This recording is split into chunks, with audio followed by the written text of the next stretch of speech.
뉴스타트 3부로 이어갑니다. 비상계엄 사태를 수사하는 경찰이 오늘 새벽 조지호 경찰청장과 김봉식 서울지방경찰청장을 내란 혐의로 긴급 체포했습니다. 검찰은 물론 경찰 수사도 긴박하게 흘러가고 있습니다. 현장 취재기자 연결합니다. 이현정 기자. 네, 서울경찰청 마포청사입니다. 네, 경찰청장과 서울청장이 동시에 체포됐습니다. 자세한 소식 전해주시죠. 네, 경찰 국가수사본부 특별수사단은 오늘 새벽 4시쯤 출입기자들에게 조지호 청장과 김봉식 서울청장을 내란 혐의로 긴급 체포했다고 밝혔습니다. 경찰이 자신의 지휘부까지 전격 체포한 건데요. 국가수사본부 특별수사단은 어제 오후 4시쯤부터 이곳 서울경찰청 마포청사로 조지호 경찰청장을 불렀습니다. 12시간 가까이 조사한 끝에 긴급 체포에 나선 겁니다. 김봉식 서울경찰청장은 이와 별도로 어제 오후 5시 반쯤부터 여기에서 차로 10분 거리인 서대문 미근동 경찰청에서 조사를 받았습니다. 네, 체포된 조지호 경찰청장과 김봉식 서울청장의 혐의가 내란인데 구체적으로 어떤 내용입니까? 네, 조지호 경찰청장은 비상계엄이 선포된 지난 3일 이른바 포고령 이후 2차례 국회 봉쇄를 지시한 혐의를 받고 있습니다. 조 청장은 지난 3일 저녁 박안수 당시 계엄사령관으로부터 전화를 받았고 이후 국회 활동을 금지한다는 내용의 포고령을 확인한 뒤 국회 전면 통제를 지시했다고 밝혔습니다. 실제로 포고령 선포 직후부터는 조 청장이 전면 출입 통제를 지시하면서 국회 출입이 차단됐고 이 과정에서 경찰과 국회의원이 대치하기도 했습니다. 김봉식 서울청장도 조 청장의 지시에 따라 서울경찰청 소속인 국회경비대에 국회 전면 통제를 지시한 혐의를 받습니다. 네, 현직 경찰청장과 서울청장이 경찰에 체포된 초유의 일이 벌어졌습니다. 앞으로 경찰 수사는 어떤 방향으로 진행될까요? 네, 이번 긴급 체포는 비상계엄 사태 이후 약 일주일 만에 이루어졌습니다. 이례적으로 빠른 속도로 수사가 진행되고 있는데요. 국가수사본부 특별수사단은 그동안 조 청장과 김 서울청장 등 경찰 수뇌부를 출국 금지하고 무전 기록을 확보하는 등 수사를 이어왔습니다. 한덕수 국무총리 등 비상계엄 당시 국무회의에 참석했던 장관 9명과 국정원장 등 모두 11명에게도 출석을 요구한 상태인데요. 특수단은 한 총리 등 피고발인이 출석을 거부할 경우 강제 수사를 포함한 법적 절차에 신속히 착수하겠다는 방침입니다. 조 청장과 김 서울청장에 대해서는 추가 조사를 벌인 뒤 구속영장 신청 여부를 판단할 것으로 보입니다. 지금까지 서울경찰청 마포청사에서 YTN 이현정입니다. 네, 다음 소식입니다. 이 시각 현재 스웨덴 스톡홀름에서는 노벨 주간의 대미를 장식하던 시상식에 이어서 연회가 한창인데요. 네, 소설가 한강은 시상식에서 스웨덴 국왕으로부터 노벨 문학상 메달과 증서를 받은 데 이어 조금 전 연회에서 수상 소감을 발표 중이라고 합니다. 직접 들어보시죠. I remember the day when I was 8 years 스웨덴 old. 스톡홀름 콘서트홀에서 우리 한국 최초 그리고 아시아 여성 최초로 노벨 문학상을 받은 한강의 수상 소감 현재 진행되고 있습니다. 함께 들어보고 계시는데요. 네, 한강 작가 검정색의 차분한 드레스를 입고 연회장에 참석했습니다. 연회가 열리기 전에 시상식이 이곳 스톡홀름홀에서 시상식이 1시간가량 진행이 된 바 있는데요. 한강 작가는 노벨 문학상 증서와 메달을 받는 순간 이 스웨덴 국왕과 짧은 대화를 나누면서 미소를 짓기도 했습니다. 예. 자, 저희 지금 이곳은 1926년 개관 이래 평화상을 제외한 5개 분야 시상식이 줄곧 열린 역사의 현장입니다. 역사적 순간을 함께하고 계십니다. 네. 올해로 124년째를 맞은 노벨 문학상 역사에 마침내 대한민국 최초, 아시아 여성 최초로 이름이 새겨지는 영광의 순간이 보여졌습니다. 네, 스톡홀름 콘서트홀에서 한국인 작가 이름이 불려진 건 이번이 1901년 이 노벨 문학상 역사상 이후에 처음 있는 일인데요. 네, 8살 수업을 마치고 나서 갑자기 폭우가 쏟아졌는데 하늘이 열렸고 비가 많이 내렸습니다. 또 저마다 비를 느꼈다는 수상 소감을 또 전하고 있습니다. 네, 지금까지 저희가 전해진 수상 소감으로는 읽고 쓰는데 보낸 시간을 굉장히 많이 할애를 했고 언어의 실태를 탔다. 경이로운 순간 다시 경험하고 태어난 이유를 알고 싶다라는 이야기들을 또 전하고 있는 것으로 알려졌습니다. 네, 또 소설을 쓰면서 우리가 세상에 잠시 머무는 의미가 무엇인지 의문이라는 어떤 들었다는 생각도 들었습니다. 네, 우리가 세상에 잠시 머무는 의미가 무엇인지 의문이다라는 언급도 있었습니다. 현재 지금 이제 영어로 발표가 하고 있는 부분들을 저희가 전달해 드리고 있는데요. 네, 과거의 추억을 통해서 또 소설을 어떻게 쓰게 되었는지 지금 소감을 발표하고 있습니다. 자, 스웨덴 스톡홀름 콘서트홀에서 진행되고 있는 한강의 수상 소감 연설 계속 보고 있습니다. 네. 자, 다시 한번 전해드리면은 지금까지 발표 소감을 정리를 해드리면은 과거를 좀 회상한 부분이 있습니다. 8살 추억에서 수업을 마치고 나서 갑자기 폭우가 쏟아진 그 경험을 이야기를 했고요. 하늘이 열렸고 그 당시에 비가 많이 내렸는데 저마다 비를 느낀 부분, 6개 여러 1인칭 시점이 있는 경이로운 순간에 대해서 이야기를 했고요. 읽고 쓰는데 보낸 시간이 많고 또 언어의 실타리를 타왔다라는 이야기까지 했습니다. 네, 또 다른 마음을 훔치고 다른 내면과의 만남을 반복해 왔다면서 경이로운 순간을 다시 한번 경험하고 또 태어난 이유에 대해서도 알고 싶었다라는 소감을 밝히고 있습니다. 네, 박수갈채를 받고 있는데요. 자, 가장 어두운 밤에서도 서로 사용하는 언어가 연결이 되고 있고 언어를 다루는 문학도 모든 종류를 포함한다라고 이야기를 했습니다. 네, 이곳에 모인 모든 사람들이 지금 이 한강 작가의 소감에 또 큰 박수갈채를 보냈습니다. 네, 지금까지 스웨덴 스톡홀름에서 진행된 한강의 노벨 문학 수상 관련 소감 발표 보고 오셨습니다. 네, 다음 소식입니다.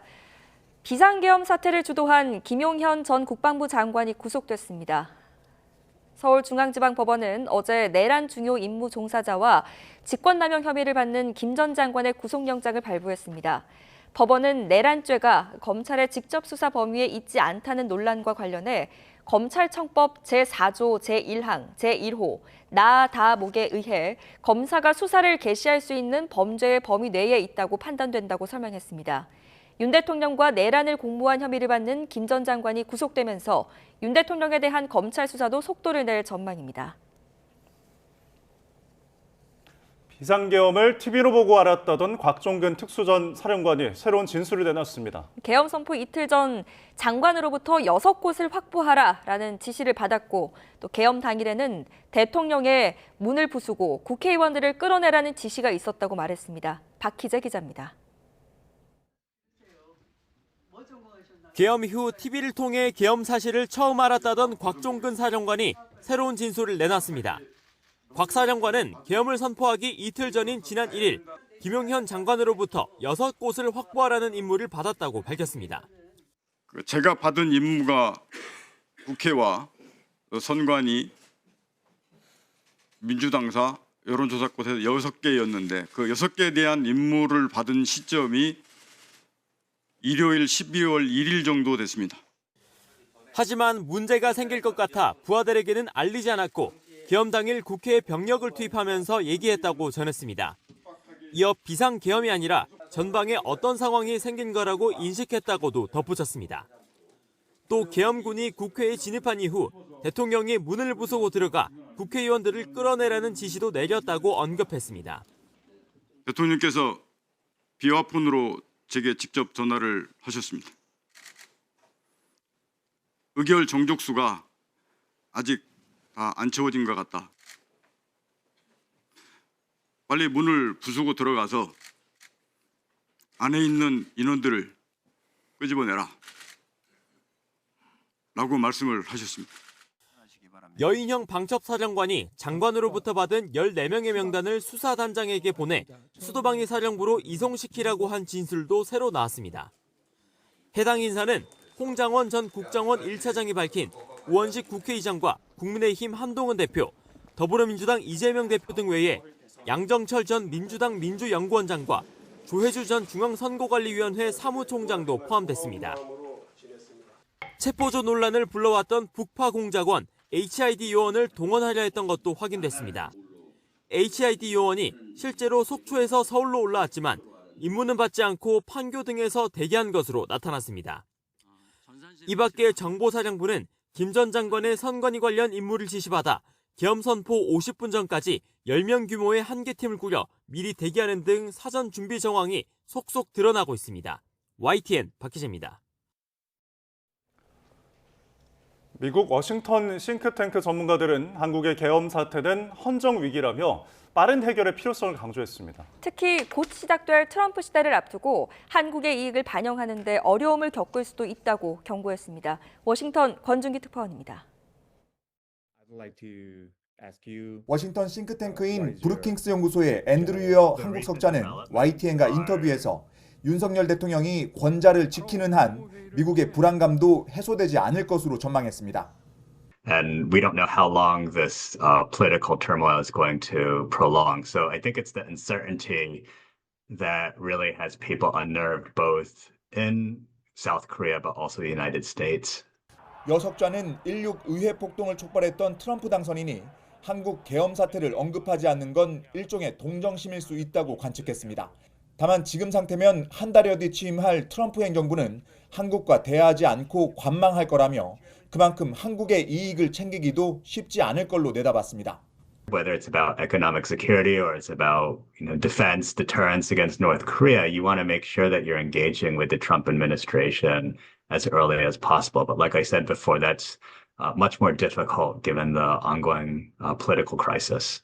글로벌 정치 리스크 컨설팅 업체 유라시아 그룹 창립자인 이안 브레머 회장도 YTN과 서면 인터뷰에서 한국의 리더십 공백은 트럼프 측과의 외교적 접촉을 굼뜨게 만들 거라고 전망했습니다. 트럼프 취임과 동시에 징벌적 관세에 직면할 수 있지만 그때까지 한국의 새로운 리더십이 들어서긴 쉽지 않아 보인다는 겁니다. 또 이런 와중에 트럼프가 북한 김정은과 대화 재개를 모색할 가능성이 높고 이번엔 북한의 핵 동결을 받아들일 가능성도 배제할 수 없다고 경고했습니다. 스콧 스나이더 한미경제연구소 소장은 현재 계엄 사태를 리더십 공백과 정치적 마비 상태라고 진단하며 최대한 빠른 해결을 강조했습니다.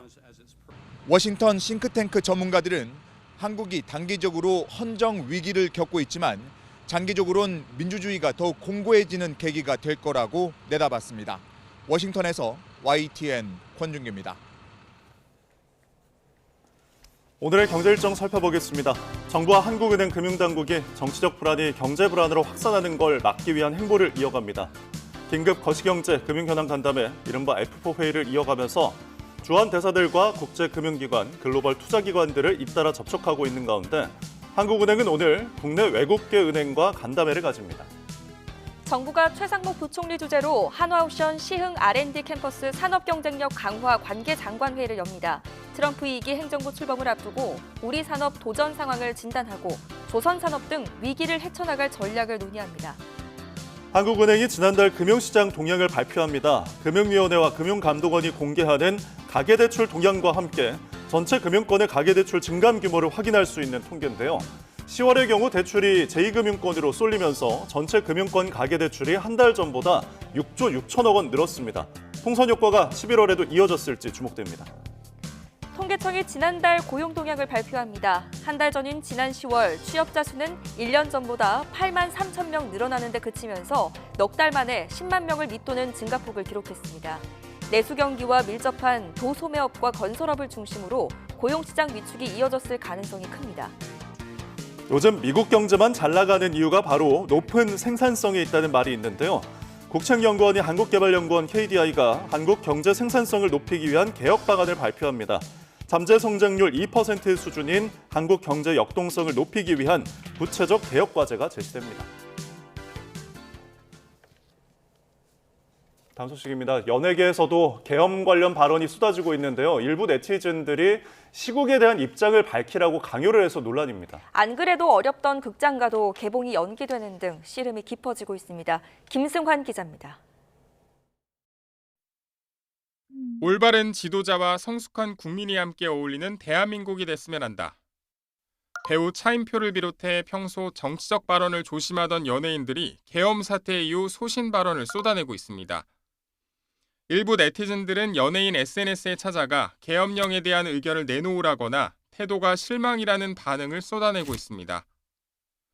윤 대통령을 공개 지지했던 가수 김은국은 관련 질문에 무건이라고 답변했고, 가수 임영웅은 네티즌과 설전 내용이 인터넷 커뮤니티에 올라온 뒤 별다른 대응을 하지 않아 논란이 되기도 했습니다.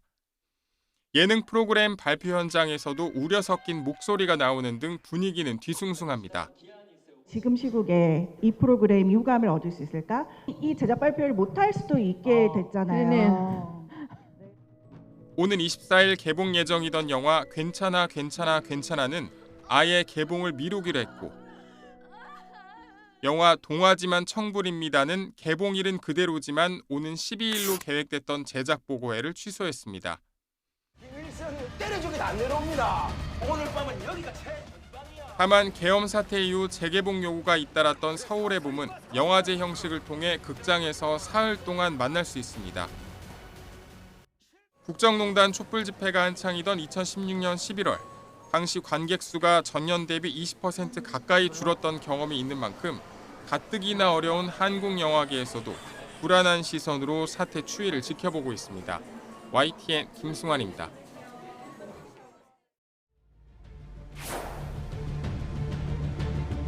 정부 제출 예산안보다 4조 1천억 원이 줄어든 673조 3천억 원 규모 내년도 예산안이 국회 본회의 문턱을 넘었습니다. 예비비 2조 4천억 원과 권력기관 특수활동비 삭감 등 야당의 감액 의견만 반영된 안이 여결위에 이어 이번에도 일방 처리된 겁니다.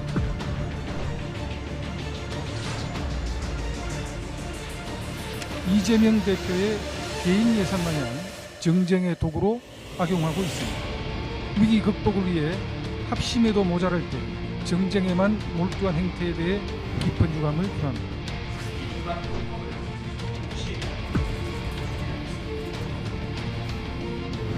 민생과 경제 회복을 위해 증액이 필요한 부분이 있다면 추후 추경 등의 방식으로 해결할 수 있다는 점 말씀드립니다.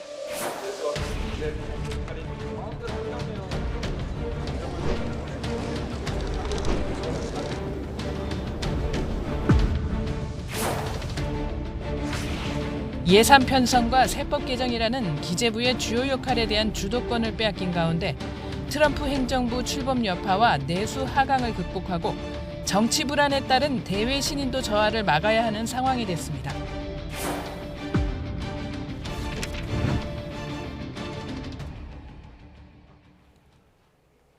최신 경제 소식을 빠르고 친절하게 전해드립니다. 스타트 경제, 오늘은 석병훈 이화여대 경제학과 교수와 함께하겠습니다. 어서 오십시오. 안녕하십니까? 네, 어서 오십시오. 자, 예산안 이야기부터 해보겠습니다. 어제 이제 국회 본회의 문턱을 넘었는데 내용을 보니까 일단 정부가 제출한 것보다 4조 1천억 원이 줄어서 673조 3천억 원 규모입니다. 어느 부분이 얼만큼 감액이 된 건가요? 예, 어제 그 헌정 사상 처음으로 예. 여야 합의 없이 그 야당이 감액한 예산안을 단독으로 처리를 했습니다. 지금 야당에서는 정부안 대비 4조 1천억 원을 감액을 했는데요. 대부분이 정부 예비비 감액에 잡혔습니다. 예. 그래서 정부 예비비 같은 경우는 2조 4천억 원이 감액이 됐고요. 그다음에 국고채 이자를 상환을 해야 되거든요, 매년. 정부가 이제 적자 국채를 발행했을 경우에는 이건 정부의 빚이기 때문에 매년 이자를 상환해야 되는데 예. 이 상환 용도로 잡혀 있는 예산 5천억 원도 삭감을 했습니다. 그다음에 동해 심해 유전 탐사 비용인 대왕고래 프로젝트 관련해서 500억 원 예산이 잡혀 있었는데 이것도 98% 삭감을 했고요. 그 외에도 검찰, 경찰 같은 각 기관의 특수 업무 경비, 특수활동비 또 678억 원 삭감했고 대통령실 특수활동비도 전액 삭감을 했습니다. 네, 나라 살림을 살 때 사용하는 예산이기 때문에 그만큼 또 엄중하고 신중하게 이제 편성을 해야 하는데 이게 일각에서는 예산안이 졸속으로 처리됐다 이런 평가가 나오던데요. 예, 그렇습니다. 어제 그 말씀드렸다시피 야당에서 헌정사상 최초로 그 정부의 안을 감액한 것을 갖다가 여당과 협의 없이 단독으로 강행 처리를 했습니다. 예. 원래 정부는 예산을 편성할 권한을 가지고 있고요. 국회는 예산을 심의할 권한을 가지고 있습니다. 그러다 보니까 국회는 예산을 감액만 할 수 있지 정부 동의 없이 증액을 할 수 없는 상황이거든요. 그래서 이런 이유 때문에 야당에서 이제 정부 동의나 뭐 여당과의 협의 없이 단독으로 감액을 해서 처리를 했습니다. 근데 문제는 지금 국내외 상황이 좀 엄중하기 때문에 정부가 재정 지출을 늘려가지고 내수를 부양해야 될 타이밍인데 이 내수 대응 여력이 축소됐다라는 점입니다. 왜냐하면 지금 정치적 불확실성 확대되면서 소비하고 투자는 점점 이제 줄어들고 있어서 내수 침체가 가중되는 와중에 중국 경기가 침체돼서 대중 수출도 타격을 받고요. 그다음에 미국은 트럼프 행정부 2기가 출범할 예정이라서 보호무역 정책을 강화하게 되면 대미 수출까지 타격을 받을 가능성이 커졌습니다. 예. 그러면 내수 침체와 수출 부진으로 내년에 우리 경제가 침체에 빠질 확률이 커졌기 때문에 지금 재정 정책을 확장적으로 운영해야 될 타이밍인데도 불구하고 오히려 감액 예산안을 갖다 통과시킴으로써 정부가 좀 확장적 재정 정책을 통해서 경기를 부양할 여력이 없어졌다 이렇게 보시면 되겠습니다. 네, 또 일각에서는 이 예비 지출 용도에 대해서 뭔가 꼼수가 있다라는데 이건 어떤 이야기인가요? 예, 예비비를 이번에 무려 2조 4천억 원이나 감액을 했는데요. 예비비가 원래 정부가 예산을 편성하거나 국회 예산 심의하는 과정에서 예측하지 못했던 지출에 대비하기 위한 이런 비상금 성격의 예산입니다. 예. 근데 이 예비비를 갖다가 두 가지로 나눌 수가 있거든요. 첫 번째는 재해, 재난 등 목적을 정한 목적 예비비와 그 외에 다른 용도에 사용할 수 있는 일반 예비비로 나누어져 있습니다. 예. 그런데 이 야당에서 이번에 목적 예비비로 배정된 2조 6천억 원 중에 1조 원을 깎았습니다. 네. 그리고 나머지 그 1조 6천억 원도 1조 3천억 원에 달하는 대부분의 예산을 갖다가 그 야당에서 추진하는 공약인 고교 무상교육과 5세 무상교육에 집어넣습니다. 원래 이런 예산은 사실 일반 예산으로 포함시켰어야 되는 건데 지금 목적 예비비를 활용해가지고 1조 3천억 원을 여기 무상교육에다가 배정을 했기 때문에 사실 꼼수로 증액을 했다. 라는 그런 지적을 받고 있습니다. 네, 지금 정부의 역점 사업 예산도 대폭 줄었습니다. 우리가 동해 심해가 쓰던 개발 사업 진행 중인데 정부 안에는 505억 원이 편성이 되어 있었는데 지금 통과된 예산안을 보면 8억 원만 남아 있습니다. 예. 정부와 석유공사는 이제 프로젝트 그만두지 않겠다 이렇게 선을 그었지만 자금 조달을 어떻게 해야 되는 겁니까? 예, 지금 문제는 1차 시추에 들어가는 예산이 1,000억 원입니다. 네. 예. 그것에서 정부가 절반인 500억 원을 부담할 계획이었는데요. 이 500억 원의 예산에서 98%가 삭감이 됐습니다. 그러니까 이 1,000억 원, 네, 나머지 그 500억 원, 절반에 해당하는 500억 원조차도 한국석유공사에서 자체적으로 조달을 해야 되는 상황에 몰렸습니다. 그런데 문제는 이제 석유공사가요, 완전 자본 잠식 상태라는 점입니다. 지난해 말 기준으로 이미 총부채가 19조 6천억 원이라서요. 자본금은 1조 3천억 원에 불과하기 때문에 완전 자본 잠식 상태고요. 석유공사 결국은 회사채를 발행을 해가지고 이 500억 원에 대한 추가 예산을 조달해야 되는데 지금 회사채 발행이 과연 쉬울지 이런 것도 우려가 되는 상황입니다. 그것뿐만 아니라 원래 시추라는 것은 한 번의 시추로 확인되는 게 아니거든요. 그 가스전이라는 것이. 그래서 최소 5회 이상에서 10회 사이에 시추를 계획하고 있었는데 한 번 시추에 1,000억 원의 예산이 들어갑니다. 그래서 앞으로 1차 시추까지는 어떻게 회사채로 발행을 해서 조달을 한다 해도요. 1차 시추에서 좀 확실한 더 구체적인 증거가 나오지 않으면 앞으로 5회 이상 10회까지의 시추는 해외 투자 자금을 조달해가지고 사용할 계획이었는데 과연 해외 투자 자금을 유치하는 것이 가능할지도 의구심이 들어서 사업 자체가 아예 좌초될 수도 있다 이렇게 보고 있습니다. 일단 시추선도 지금 우리나라에 들어와 있는 상황인데 일단 야당에서는 필요한 부분이 있으면 추가 경정 예산 편성을 통해서 뭐 집행을 하면 된다라는 입장을 밝히고 있는데 지금 정부 같은 경우에 어쨌든 재정 건전성에 대한 논란도 좀 있지 않았습니까? 이 부분에 대해서는 좀 정부의 재정력을 어떻게 볼 수가 있을까요? 지금 2년 연속 그 세수 결손이 발생했기 때문에요. 이 세수가 부족한 상황에서 정부가 재정 지출을 늘리기 위해서는 결국은 빚을 지는 수밖에 없습니다.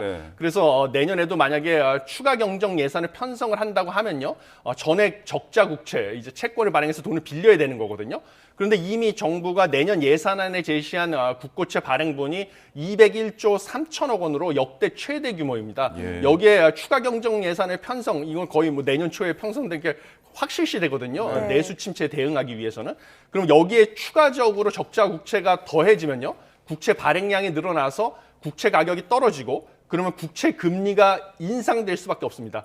그런데 이제 국채 금리를 기준으로 해가지고 은행에서 은행채 발행 금리를 정하거든요. 네. 근데 이 은행채 금리라는 것은 결국은 우리가 주택담보대출 이런 것의 지표 금리가 됩니다. 이 은행채 금리에다가 가상 금리를 더해서 우리의 대출 금리가 되는 것인데 네. 결국은 이렇게 적자 국채를 추가로 발행해서 추경을 편성을 하게 되면 이게 결국은 시장 금리를 인상시켜서 대출 금리까지 상승하게 되는 그런 상황에 처하게 될 가능성이 커졌습니다. 네, 예. 이게 지금 대외 신인도에도 영향이 있을 것이다, 또 떨어질 것이다 이런 우려가 나오던데 어떻게 보세요?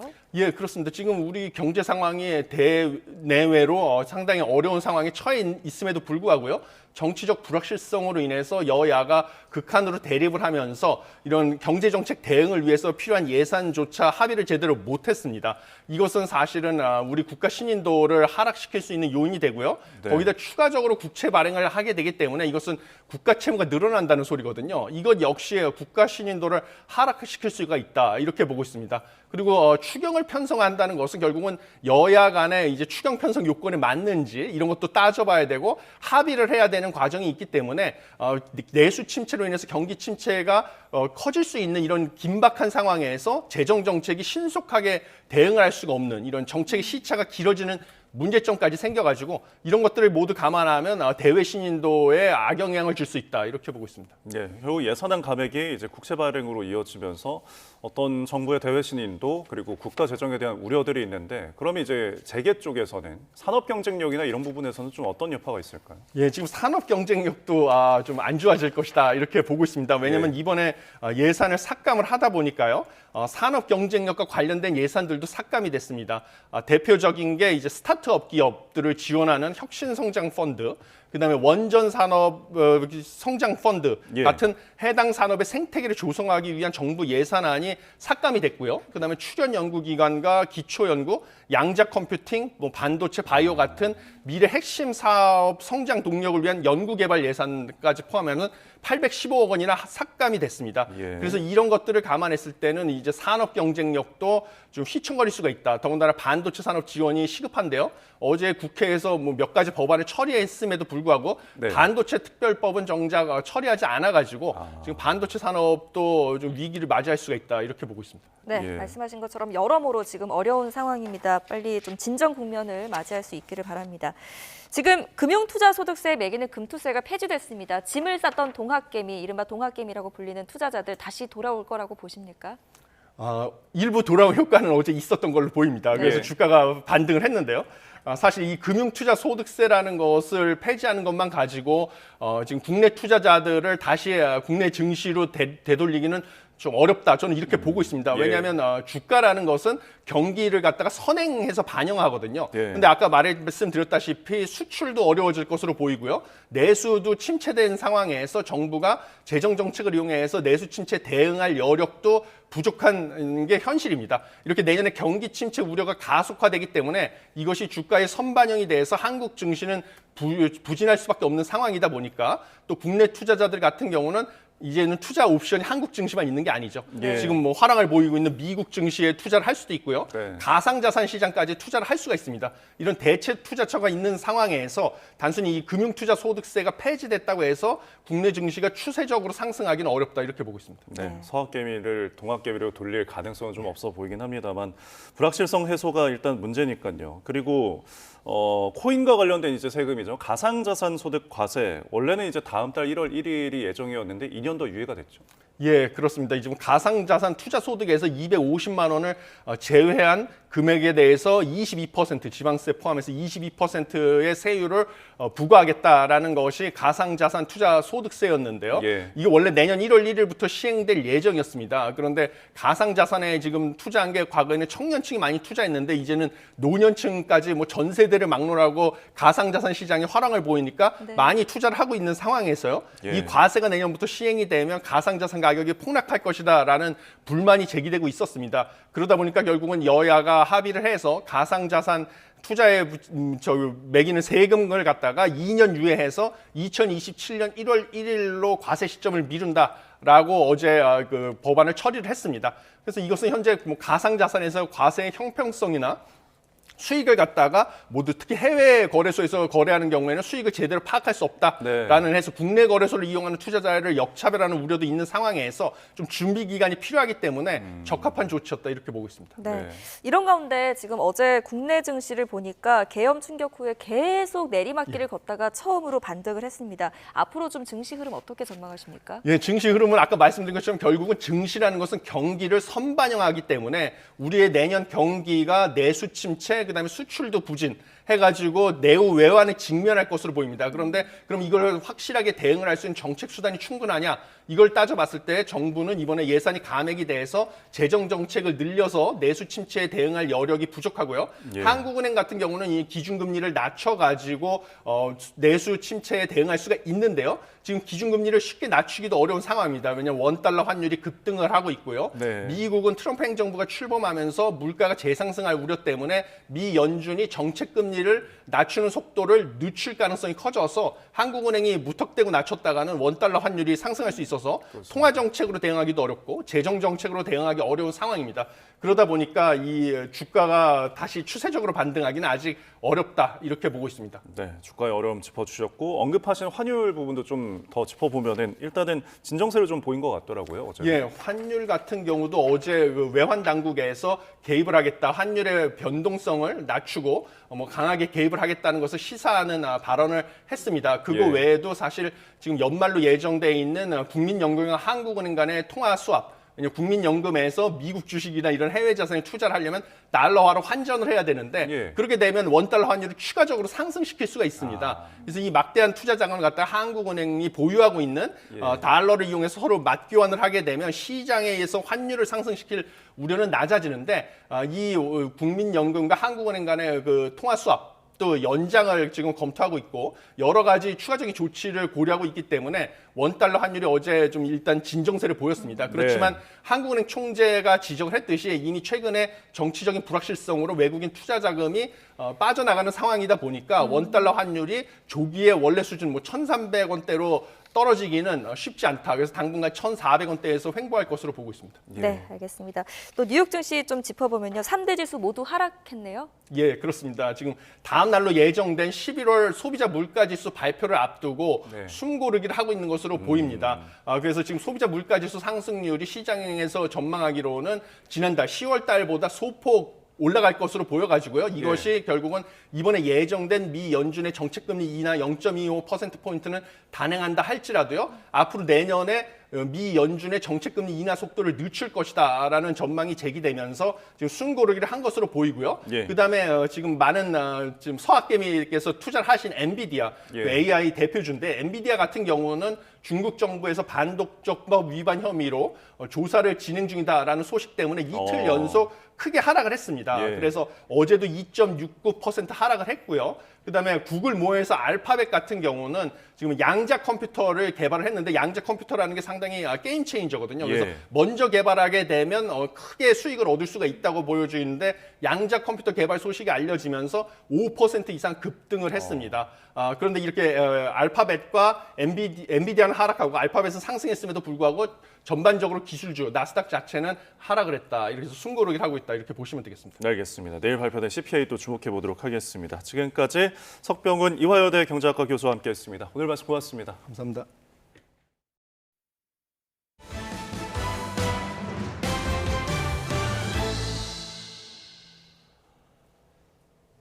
시리아의 알 아사드 정권 붕괴에 대해 미국 정부가 시리아의 미래는 국민이 결정해야 한다며 모든 국가는 시리아에 간섭하지 말라고 강조했습니다. 하지만 시리아 내 이슬람 무장단체 IS를 계속 공격할 것이라고 예고했는데 이스라엘과 튀르키예까지 군사 행동에 나서면서 우려가 커지고 있습니다. 워싱턴 홍상희 특파원입니다. 차량에 올라탄 청소년들이 시리아 국기를 높이 들고 행진에 나섰습니다. 반군들은 흥겹게 춤을 추고 시민들은 알 아사드의 포스터를 찢어버리기도 합니다.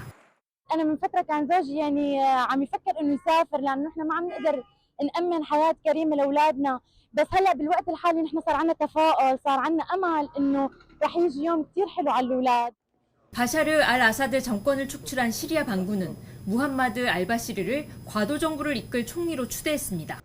اليوم تم عقد جلسة مجلس الوزراء ضمت فريق العامل في حكومة الإنقاذ السورية اللي كانت عاملة في منطقة إدلب وما حولها.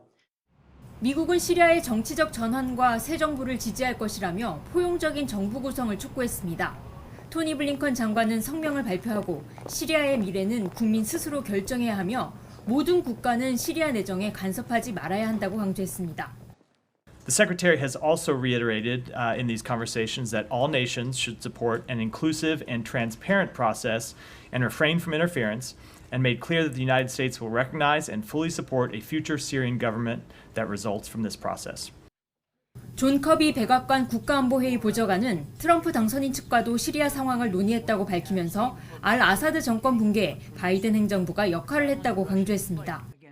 미국이 이스라엘과 우크라이나를 지원하면서 알 아사드 정권을 후원하던 이란과 러시아가 약해져 반군이 정권을 몰아낼 수 있었다는 겁니다. 미국은 다른 국가들의 내정 간섭을 반대하고 있지만 시리아 내 이슬람 무장단체 IS 거점을 공습하는 등 군사행동에 나섰습니다. 미국뿐 아니라 이스라엘과 튀르키예도 국경 군사시설과 쿠르드 무장단체를 공격하는 등 시리아 권력 공백에 따른 주변국의 간섭과 혼란이 이어지고 있습니다. 워싱턴에서 YTN 홍사입니다. 한강 작가의 아시아 여성 첫 노벨 문학상 수상을 축하하는 다채로운 기념행사가 광주와 전남에서 열렸습니다. 대표작인 소년이 온다의 배경 광주는 한강 작가가 태어난 곳이고 전남은 아버지 한승원 소설가의 고향인데요. 밤잠을 자지 않고 한강 작가의 역사적인 수상을 축하했습니다. 김범한 기자입니다.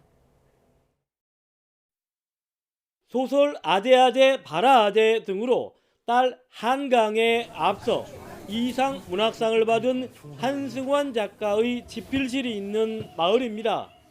가정이 넘었는데도 여느 때와 달리 환하기만 합니다. 한강 작가의 역사적인 노벨 문학상 수상을 축하하기 위해 마을 주민들이 모이는 겁니다. 저희 주민들은 오늘 같은 일이 있을 줄 누가 알았겠습니까? 이렇게 영광스럽고 자랑스러운 이런 날이 또 우리 마을에 있네요. 노벨 문학상 수상을 축하하는 시 낭송과 흥겨운 공연도 펼쳐졌습니다.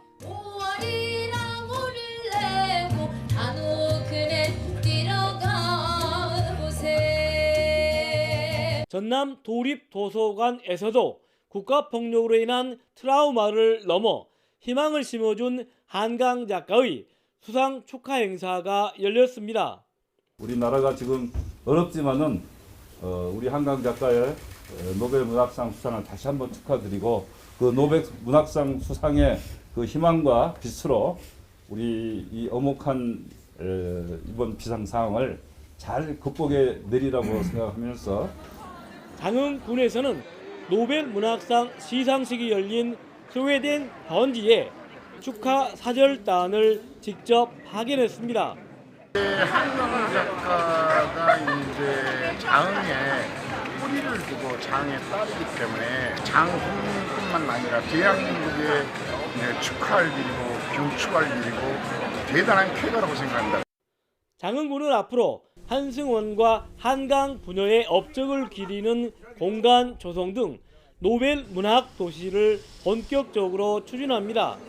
한강 작가의 대표작 소년이 온다의 배경이 된 5.18 민주화 운동과 빛고울 광주, 광주광역시청에서도 광주에서 온 편지를 주제로 한강 작가에게 편지 쓰기와 작품 강연 등 여러 가지 기념 행사가 마련됐습니다.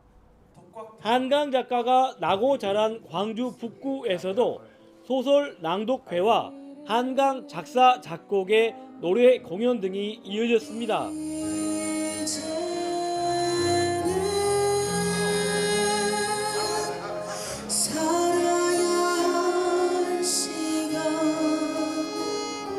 한강 작가가 기자회견에서 충격이라고 밝힌 비상계엄 사태로 대한민국의 국격을 드높인 노벨 문학상 수상이 더욱 빛나는 밤이었습니다.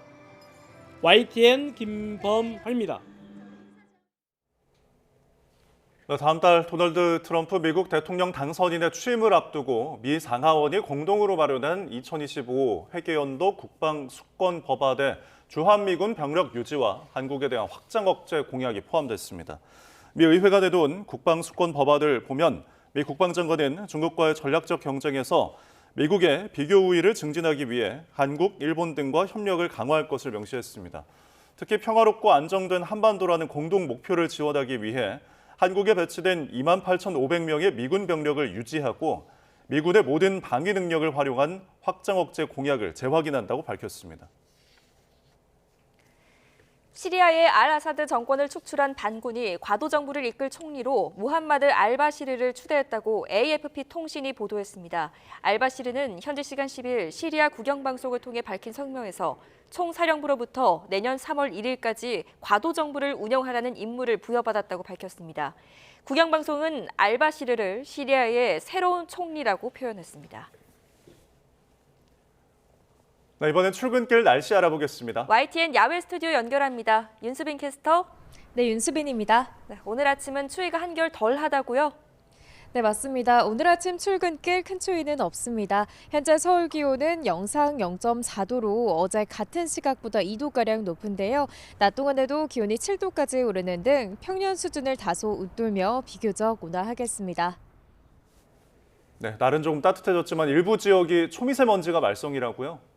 네, 맞습니다. 현재 대기 정체로 인해서 이곳 서울과 인천의 공기가 탁한데요. 오늘 오전까지는 그 밖에 중서부와 충북을 중심으로 초미세먼지 농도가 짙게 나타날 수 있겠습니다. 이 지역에 계신 분들은 호흡기 건강 관리에도 신경 써주시기 바랍니다.